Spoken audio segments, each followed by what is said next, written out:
So this is the second recording of the live webinar that we had on September 17th. We want to welcome and thank you for joining us because this is going to be the first of many webinars that HEART will be having on humane education. We're hoping that this webinar you'll have the basic understandings of humane education and some ideas for how you can apply it to your work. So a little bit about myself. My name is Mickey Kudia. I'm the Chicago Program Coordinator, Humane Educator for HEART. What I do is I travel around Chicago and I teach lessons on animal protection, human rights, and environmental ethics. A little bit about my background. I went to the University of Illinois where I studied environmental education and communications, and then I got my master's from the IHE Valparaiso Masters of Humane Education program. And I'm going to let Kim talk a little bit about herself. Thanks, Mickey.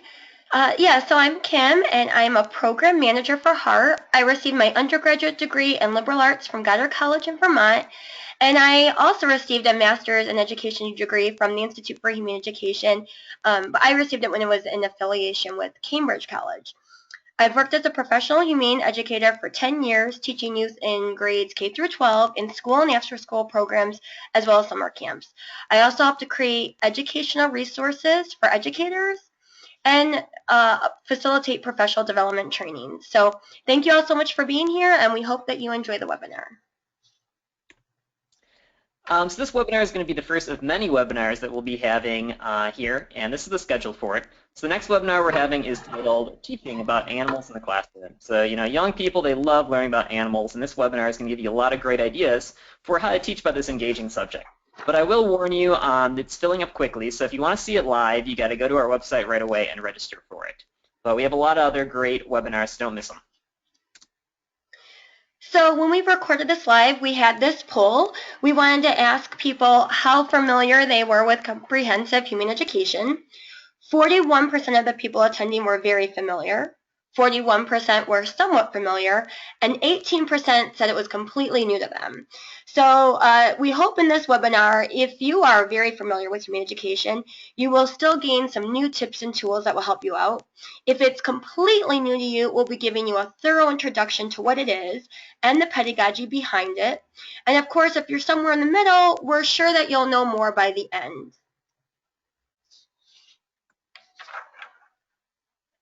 So I want to tell you a little bit about HEART and what we do. We have offices in New York, Chicago, Indianapolis, and Portland, Oregon. We do direct service, which means we teach comprehensive humane education to students of all ages directly.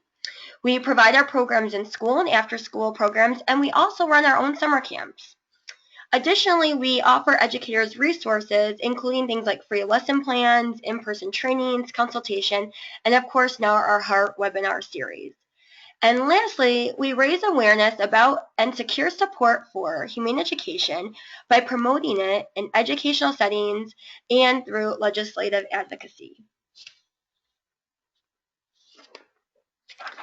So in this webinar, you'll learn how to define what comprehensive humane education is and how you can bring it to the youth with whom you work, whether you are a traditional classroom teacher or working in a non-traditional educational setting. We will discuss how to teach content-focused lessons as well as lessons that are focused on developing skills while infusing humane education with the lessons that you're teaching. And lastly, we'll discuss some effective strategies to assess your humane education goals and to evaluate whether or not there's a change in your students' knowledge, attitudes, and or behavior. So a little bit about humane education. When our students grow up, whatever they grow up to be, they'll be making choices, possibly choose how to raise a child, possibly influence the operations of their place of work, opt in or out of the democratic process, and all these actions behaviors may be influenced by what they learn in school. We live in an interconnected world, and our actions have a ripple effect that impact other people, other species, and the planet. And that's why we don't want young people to only become proficient in reading, writing, and arithmetic, but to become conscientious, globally minded, active citizens of the planet. And that's what humane education seeks to provide young people, with the knowledge, skills, and motivation to create a more just and sustainable world. So comprehensive humane education sounds great, right? But how do we actually implement it? Well, there are some key elements that you can use as a guide. First, it's important to provide information that is accurate and to share the source of your information with your students. Sometimes it can be difficult to find accurate information because when we research information, we sometimes find conflicting information from different sources. When possible, provide all these different conflicting information so that your students can review all of it and try to decipher what they believe to be accurate for themselves. For example, imagine that you wanted to teach your students about issues of water scarcity and ways to conserve this precious resource. You might let them know that according to an article published by the Huffington Post last year, it takes approximately 1,847 gallons of water to produce 1 pound of beef. However, you might also tell them a water fact sheet produced by the Cattlemen's Beef Board and National Cattlemen's Beef Association 2012 states that it only takes 441 gallons to produce a pound of boneless beef. Consider providing your students with both these statistics and ask them to question the information from both sources, their potential biases, and to consider ways they can do further investigation to uncover what they think the truth really is. Because facts and statistics can be overwhelming, and students do not always know what to do with all this information, providing students with information is just the first step. We have to help our students to process the information they take in. The next step is to foster empathy and care.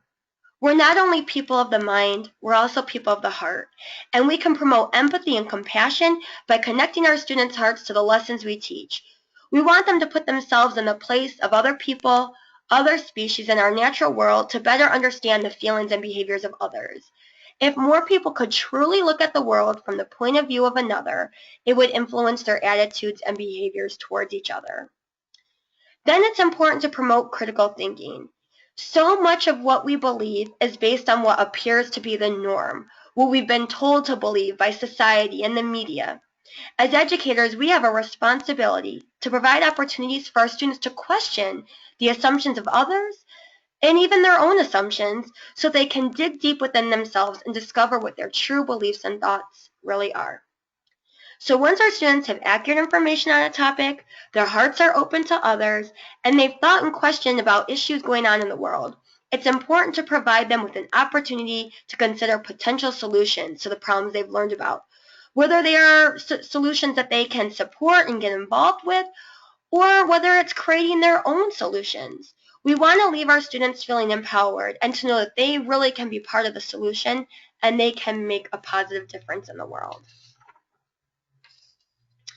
So that's what comprehensive humane education is. Now let's talk about what it's not. All educators have strong opinions about what they're teaching, but I think we have especially strong opinions when it comes to humane education because we're dealing with topics that relate to our core values, and it can be difficult to stay objective. However, we really need to because humane education is not about being judgmental.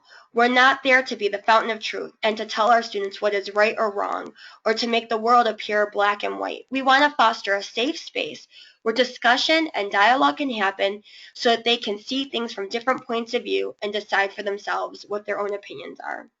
We don't want to tell them what to think because that's not education and it's not effective. I'm an activist by background, and I have extremely strong views on everything I teach, but I take my activist hat off at the door because I don't want my students focused on what my opinions are. I want them to be more focused on learning and deciding what theirs are.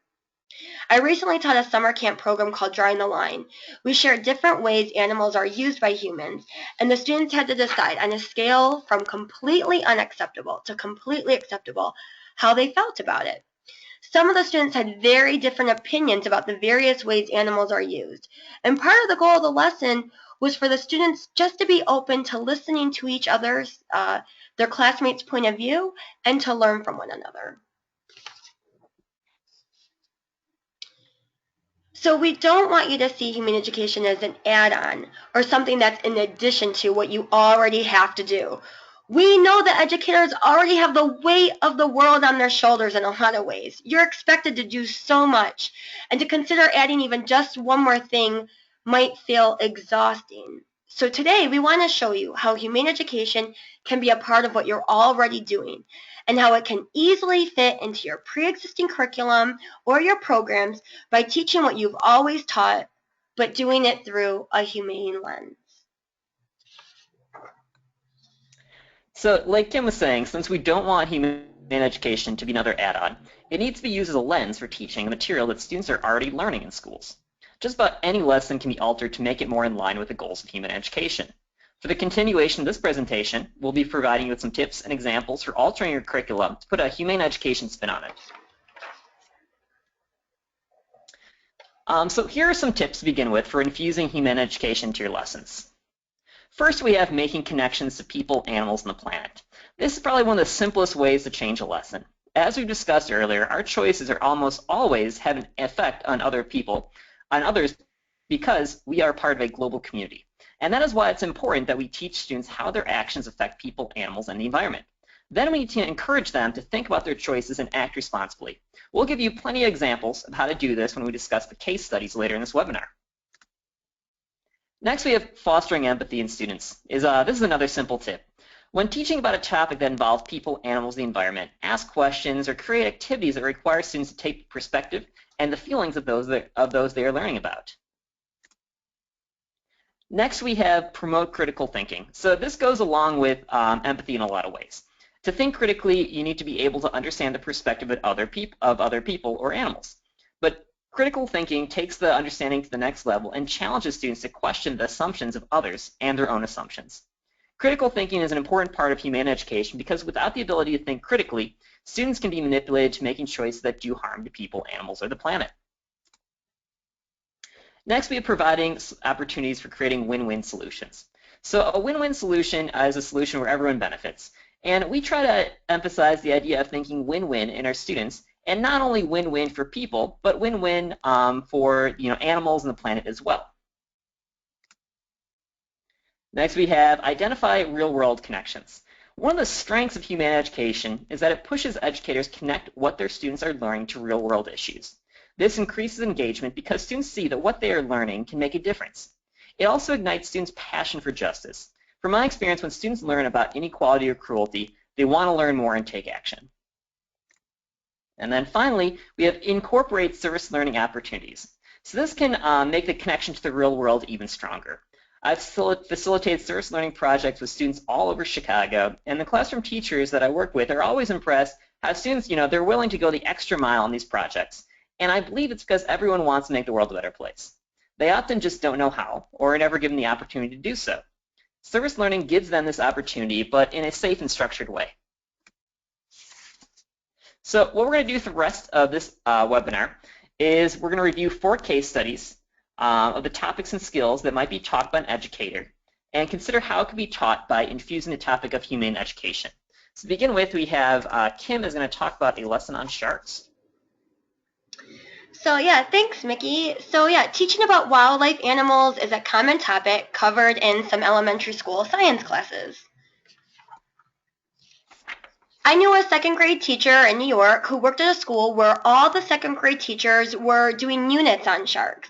And the teachers were asked to teach basic facts about them, such as their lifespan, their diet, habitat, and some of their basic behaviors. This is all really important information for students to learn about other living beings, to be more aware of the other animals with whom we share the planet. But the teacher I knew realized that she could enhance the curriculum by putting a humane education spin on it. So imagine that you're teaching a unit on sharks. The list above provides several techniques that you can use to infuse humane education into the shark unit you're teaching. We're just going to discuss a few of these, the ones that are bulleted in blue. So you could use this as an opportunity to teach your students about the golden rule. Treat others the way you want to be treated, and discuss with your students who that rule applies to. Is it only to people, or is it also to animals? In this case, specifically sharks. And if so, what does that mean about the human-animal relationship, or our relationship specifically to sharks? You can also use this as a time to foster empathy and consider having your students put themselves in the place of a shark through role play and storytelling so that they can see the world from their point of view, just like Mickey mentioned earlier in the tips for infusing humane education. You can also foster critical thinking at the beginning of the unit by asking your students to think about how they would describe a shark and consider why they think that. Then, throughout the unit, discuss ways that the media has portrayed sharks in movies like Jaws or in images that they've seen of sharks in posters, magazines, or television, and ask them to compare that to videos from Kids National Geographic or information from an organization like Sharks Angels, which aims to protect sharks and to promote their importance in the ecosystem so they can learn about different perspectives that people might have on sharks or the different myths that we've learned about sharks. The teacher I knew used several of these techniques to engage her students, and one of the ways she enhanced the curriculum that I was the most impressed with was when she was teaching her students, in an age-appropriate way of course, about how sharks are sometimes harmed by humans for their fins. The students were very upset by this, and they wrote letters to government officials expressing their concern and their demand for sharks to be protected for their own well-being as well as the health of the ecosystem. The teacher said the students became so much more excited when they were working on their shark unit after they had learned about how amazing sharks really are, and they had an opportunity to advocate on their behalf. She made a real-world connection that showed the students why it was so important to learn about sharks, and as young people they were eager to take a stand and to make a difference. So once your unit is complete, it's important to assess what the students learned. You want to assess the content objectives, but you'll also want to assess your humane goals. In addition to assessing your students' knowledge of sharks, consider assessing whether or not there's an increase in their empathy for sharks, an increase in their understanding of the important role that they play in the ecosystem, and if they have an increase in their general belief in their ability to make a positive difference. You can get creative with your assessment. For example, consider asking your students to write a story from the point of view of a shark at the beginning of the unit and again at the end, and compare and contrast the details that they've included in their stories. If you had the students involved in a letter writing campaign to protect sharks, consider asking them to write a reflection on the experience, not just what they learned about sharks, but their experience in doing something on the behalf of another. And lastly, you could assign them to create a presentation to teach other students about why they think it's important to learn about sharks and how they think people should treat them. We hope from a lesson like this, our students really do begin to see how all species have value, the interconnectedness of all species of life, and that they expand their own circle of compassion. So that concludes our first case study, and the next we'll move on to a case study that Mickey's going to cover. Thanks, Kim. So the case study that we're going to look at next is at health and diet. So now more than ever, the topic of eating healthy is being taught in schools. This theme is often used to teach students about science, math, and physical education. Traditionally, the focus is on how students can eat healthier and be more physically active to help them avoid obesity and lead healthier lives. This topic already touches on many of the elements of humane education. It is connected to a real-world problem that is faced by many people and communities. It also provides solutions to this problem by giving students the knowledge they need to eat healthier. However, this topic could be changed to make it more in line with humane education.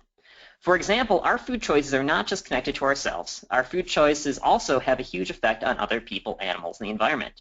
This unit could be changed to include information about how the migrant farm workers and child laborers who are often exploited to produce food, or the lesson could be about the farm animals who are raised in factory farms where they can barely move around and never see the light of day. Or you can take an environmental spin on this topic by explaining the effect industrial agriculture has on the environment.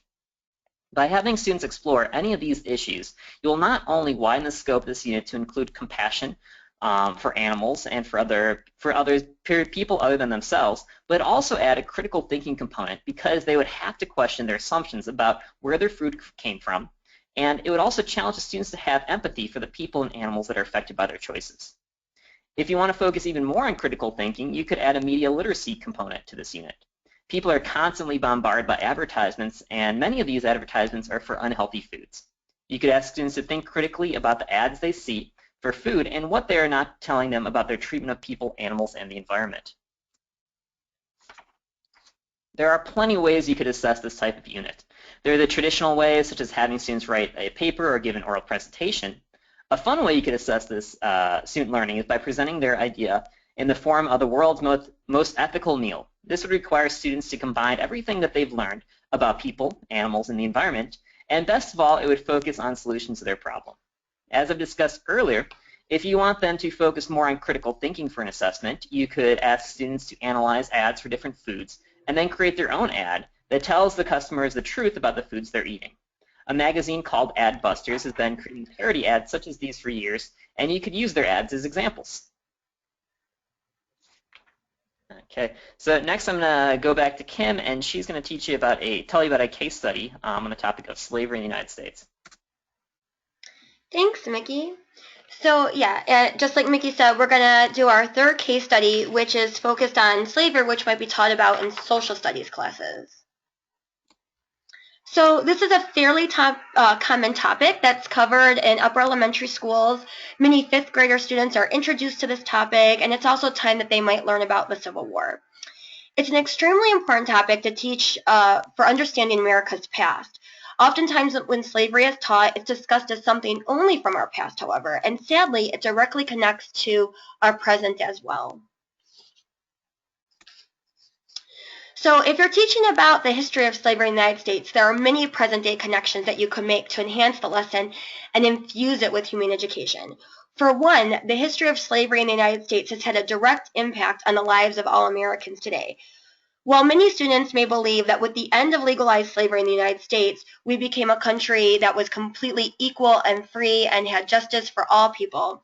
But unfortunately, we still live in a country where many people suffer from discrimination, prejudice, institutional racism, and much of that stems back to the days of legalized slavery. Additionally, while slavery is illegal in the United States, there are still victims of slavery living in this country and in many parts of the world. According to the Borgen Project and World Counts, two organizations that focus on current-day slavery, there are an estimated 30 million slaves in the world today. More than 75% of those slaves are used as laborers. And the Borgen Project also states that an estimated 60,000 victims of slavery are enslaved right in this country. Both of these topics are important real-world issues to discuss with your students. For today's webinar, we're going to just focus on one specific topic that you could connect to your history lesson on slavery. We're going to focus on how present-day slavery in the Ivory Coast of Africa is directly related to people in America.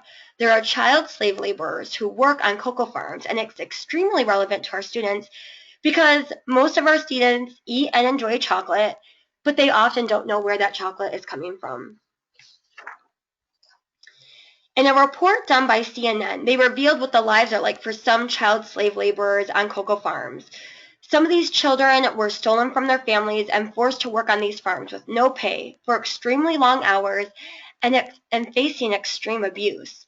The chocolate from these farms is then sold to chocolate companies who sell their products in other places, such as the United States. Some of the child slave laborers did not even know what product they were harvesting was being used for. They never even seen or eaten a chocolate bar in their life. In the movie, The Darker Side of Chocolate, we learn how our purchases of the chocolate can either support child slavery, or when purchasing fair trade chocolate, they can support farm cooperatives where adults work and are paid fair wages for their labor and they work in safe conditions. When the adults are employed and paid fair wages, it allows their children to be free, play, and to have the opportunity to attend school. When adults are all part of the cooperative, it also allows for the local economy to grow and the money earned to contribute to the enrichment of the entire community. In the movie, it features one cooperative where the farmers were able to use the money earned from the cocoa farm work to purchase a water pump for their village, which provided clean, safe drinking water for everyone. It's easy to judge the injustices from our past that have already been eradicated, but humane education challenges us to compare the past to our present. We're asked to consider not just how we feel about injustices that happened in our history, but how we feel about injustices of today. And we're challenged to consider what actions we are going to take based on how we feel. To make an additional humane education connection, discussions could be facilitated on the environmental impact of intensive cocoa farming as well. While cocoa farming can be done effectively in forested areas with low environmental impact, according to the International Cocoa Organization, Widespread clearing of forests for intensive cocoa production on large plantations does happen, and it can result in the destruction of ecosystems, which are slow to regenerate. Intensive large-scale cocoa production can also result in reductions in biodiversity, soil fertility, soil erosion, stream sedimentation, which can lead to both health and environmental problems associated with agrochemical application and runoff. So if you want to teach this lesson, we wanted to suggest 2 assessment strategies that you could use if you taught a unit on slavery, both about the past and the present. You could ask your students to create a presentation comparing and contrasting slavery from U.S.'s history to present-day slavery. Students could consider the root causes of slavery in the past and the present and consider how slavery was ended before and what could be done to end slavery today. Additionally, consider asking students to write a double-voiced poem from the perspective of 2 children, one who is a child slave laborer working on a cocoa farm to a child who lives in the United States and gets to eat and enjoy chocolate. This type of activity really helps to foster empathy for others and promotes critical thinking as they consider the lives of both these children. A lesson like this really shows our students how our history connects to our world today, and hopefully through humane education, our students will be less likely to repeat our mistakes and work towards creating a more fair and just world for all. So that concludes our 3rd case study, and now Mickey is going to talk about our 4th and final case study, which has to do with developing new skills. Thank you, Kim. So as Kim said, our final case study is about using humane education to teach necessary skills. In our previous case studies, we discussed making changes to content or topics to make them more in line with humane education. But education isn't just about content. Often it is about teaching skills that students can apply to a variety of situations. For example, if you're a language arts teacher, this might include skills such as writing poetry, letter writing, persuasive speaking. By connecting these skills to real-world problems, students can see how these skills can be used to address issues that they care about. This will help you as an educator create buy-in because the students aren't just learning these skills to be tested on them, but because they are tools for changing the world. So when designing a humane education lesson, you might choose to start with a skill you want your students to learn instead of a topic, and then decide how you can connect that skill with real-world change-making. For example, if you're teaching students art or design, you could have them create a public service announcement to educate people about the problem. You could teach letter writing by having students write letters to a politician about an issue, or they could give a persuasive speech about a problem. Finally, if you're teaching poetry, you can use this as an opportunity for students to share their thoughts and feelings about an important political issue. For example, Kim taught an after-school program where students wrote poetry about the topic of immigration. Through the poetry, students were able to beautifully express how their families came to America and the challenges that came with this transition. We routinely have students write letters in our Taking Action for Others program because writing a formal letter is a requirement for 4th grade students in many school districts. However, we structure it to first give students a lesson on child labor. So that's the first step, is the lesson on child labor. That way they have the information to include in their letters. Then, to show how formal letter writing is used in the real world to affect change, we gave the students a lesson about lobbying and how people have worked to change laws. Then we teach the students how to write a formal letter by showing them an example and guiding them through the steps to writing it. Students then wrote letters about child labor and chose someone in the government they want to lobby or send their letters to. This activity is often a big hit because the politicians will write back and the students love reading their responses. And then finally, this is kind of a fun story, was that at one school, after the students learned about lobbying from our program, a couple years later they have a service learning program that we did with them, and they decided that they wanted to lobby in person to members of the state Congress. They went on a trip down to Springfield where in person they talked to their legislators about issues involving animal cruelty. So this was a great way of having an extension on these the topic of letter writing too. Okay, so during the live recording of this, we had the people that participated do a practice where they first identified, what topic that they regularly teach, and then next we had them think of ways that they could foster empathy, critical thinking, empowerment, and then finally consider how this topic can be connected with people, animals, and/or the environment. So if you just want to take a second and think about, what is it that you're teaching? how you can foster empathy, promote critical thinking, provide opportunities for empowerment, and then consider how you can relate to people, animals, and the environment as a way of bringing what we've talked about today together. So what we're going to do, though, is you can pause it if you want a little bit more time to work on that, but we're going to move on, and Kim is going to share some great resources she has for humane education. All right, thanks, Mickey. So hopefully you're excited to incorporate humane education into your educational programs now, but we know getting started can be challenging. So don't worry, you don't have to do it all on your own. There's a lot of resources out there to guide you in bringing compassionate connections to your classroom. So first, we want to encourage you to visit HEART's website, where we already have some great resources available for you, and there'll be more to come. We have an animal resource guide that's free and downloadable with great activities and lesson plans. We have lots of videos that you can use with your students. We definitely are hoping to create more free downloadable free downloadable lessons in the year to come. So look out for that. Additionally, we wanted to encourage you to check out some other organizations that have great humane education resources. The Institute for Humane Education, the Jane Goodall Roots and Shoots, and the Association for Professional Humane Educators all have great resources, lesson plans, humane book guides, and you can get involved with service learning projects with Roots and Shoots as well. So the Institute for Humane Education, you can go to humaneeducation.org. For Roots and Shoots, rootsandshoots.org, and for the Association for Professional Humane Educators, aphe.org. And then we have just 2 books here that we wanted to suggest. There's many wonderful resource books out there. Earthkind by David Selby has a lot of lesson plans on animals and the environment, lesson plans that you can use right from the book. And The Power and Promise of Humane Education, you can learn more about what humane education is, and there's also great activities on all different topics that can easily fit into your curriculum.